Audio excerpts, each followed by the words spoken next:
Gurite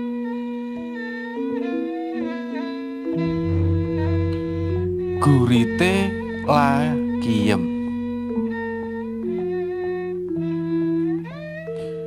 Jenengku Lakiem,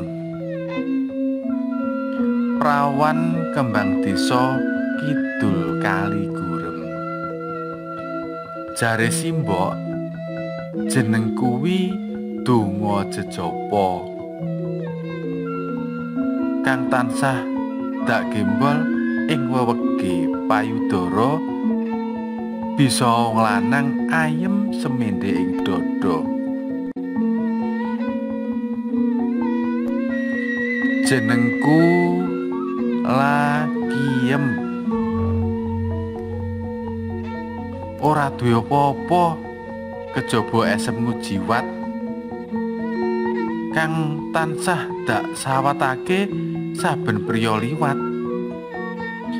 Karep ben kesandung kejiret bandat kang dak anyam saka taline nepsu sahwat. Lakiem, yo gene, kowe tansah ngreridu kang dudu duwekmu. Apa kang kok goleki ing sadawaning wengi ing satepining tirta nadi?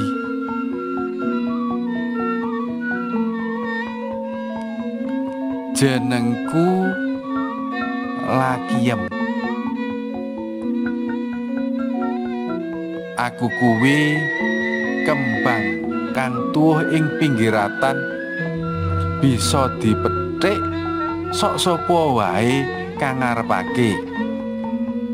Dudu barang pajangan ing etalase sing kaku lan bisu kaya sliramu.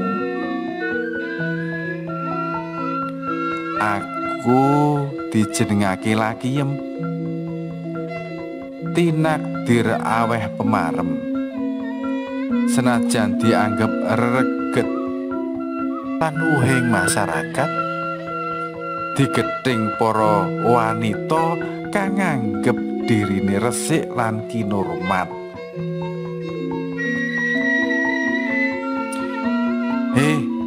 Para wanita, saiki wangsulana kanthi prasaja ninging cipta graita.